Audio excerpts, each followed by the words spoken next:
brought you by Silver Pumps and Motors. Top quality और consistent performance के लिए सिर्फ सिल्वर पंप्स नाम याद रखना. శంకర్పల్లిలో 6 ఎకరాలు, కరీంనగర్లో 16 ఎకరాల వ్యవసాయ భూమి, హైదరాబాద్ శివార్లలో ఒక విల్లా, 4 ఫ్లాట్లు, కిలో బంగారం, 80 లక్షల మేర బ్యాంక్ బ్యాలెన్స్. 50,000 లంచం తీసుకుంటూ విద్యుత్ శాఖలో పట్టుబడ్డ ఒక చిరుద్యోగి. ఒక చిరుద్యోగి దగ్గర దొరికిన అంతులేని సంపదిది. వాసనుచి గాలమేసి పట్టుకుంటే ఇటువంటి తిమింగలాలు తెలంగాణలో లెక్కలేనన్ని. మా ట్రాప్లో చిక్కిన సొర చేపల లిస్ట్ ఇది అని బయటపెట్టింది ఏసీబీ. తెలంగాణలో చెలరేగిపోతున్న లంచగొండులు, 6 నెలల్లోనే 122 ట్రాప్ కేసులు, అడ్డంగా దొరికిన 100 మంది సర్కారీ సార్లు, జీతం కంటే పీతం మీదే వీళ్లకు ఫోకస్, లక్షలకు లక్షలు మింగుతున్న పెద్దలు,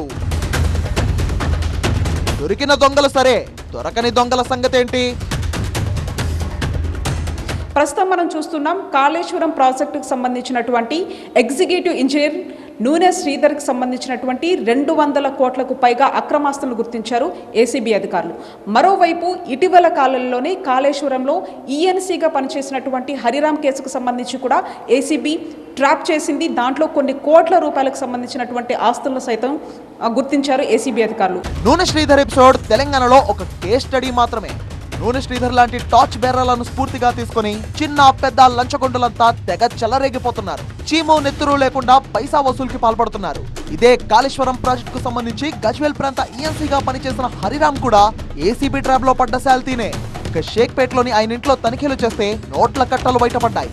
ఇక 50,000 తీసుకుంటూ గచ్చిబౌలిలో పట్టుబడ్డ విద్యుత్ శాఖ ఏడీఈ సతీష్ మీద దాడులు చేస్తే 100 కోట్ల దాకా ఆస్తులు వెలుగు చూశాయి.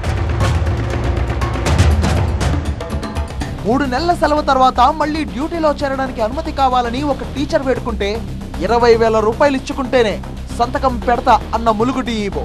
నీ ఇష్టం వచ్చినట్టు ఇల్లు కట్టుకో, నా అకౌంట్లో 8 లక్షలు పడే చాలు అని తర్వాత 4 లక్షలతో సరిపెట్టుకుని త్యాగమూర్తిగా పోజుకొట్టిన Secunderabad GHMC city planner Vittal రావు.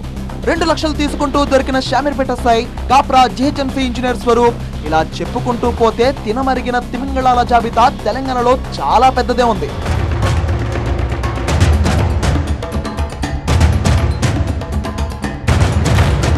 తెలంగాణలో దూకుడు పెంచిన అవినీతి నిరోధక శాఖ ఆ మేరకు ఫలితాలని కూడా రాబట్టుకుంది.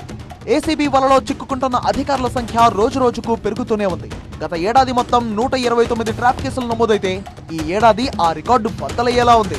మొదటి 6 నెలల్లోనే మొత్తం 122 ట్రాప్ కేసులు నమోదయ్యాయి. అంటే నెలకు సగటున 20 మందికి పైగా ప్రభుత్వ ఉద్యోగులు లంచం తీసుకుంటూ దొరికిపోతున్నారన్నమాట. అయితే కేసుల సంఖ్య అలా ఉంచితే ఈ 6 నెలల్లో పట్టుబడ్డ ప్రభుత్వ అధికారుల సంఖ్య 100 దాటింది. చిన్న స్థాయి నుంచి ఉన్నత స్థాయి వరకు ఇలా అన్ని సెక్షన్లలోనూ అన్ని డిపార్ట్మెంట్లలోనూ నీతి మారిన ఉద్యోగులు ఉంటూనే ఉన్నారన్నమాట. చేతులు తడపందే పని కావడం లేదని మనం బయట వాపోవడం కాదు, సర్కారీ కార్యాలయాల్లో కళ్లకు కడుతున్న వాస్తవం అది. ఏసీబీ ట్రాప్ లో ప్రతి 3 రోజులకు 2 చొప్పున ప్రభుత్వ అధికారులు ఇలా దొరికిపోతున్నారు. దొరికిన దొంగలు సరే, మరి దొరకని దొంగల సంగతి ఏంటి? అవినీతికి పాల్పడితే ఎంతటి వారినైనా ఉపేక్షించేది లేదని ప్రభుత్వ పెద్దలు హెచ్చరిస్తున్నా సరే, క్షేత్రస్థాయిలో సర్కారీ ఉద్యోగులు బుద్ధులు మాత్రం మారడం లేదు. ప్రజాసేవే లక్ష్యంగా పనిచేయాల్సిన ప్రభుత్వ ఉద్యోగులు అధికారాన్ని దుర్వినియోగం చేస్తూ లంచాలు మరగడం ఒక సామాజిక రోగంగా మారింది. ఇది రోజు రోజుకు ముదురుతూనే ఉంది. లంచం తీసుకోవడం తప్పు, అలాగే లంచం ఇవ్వడం కూడా తప్పే. ఈ సూక్ష్మాన్ని గ్రహిస్తే తప్ప ఈ కక్కుర్తి రోగం తగ్గదు మరి.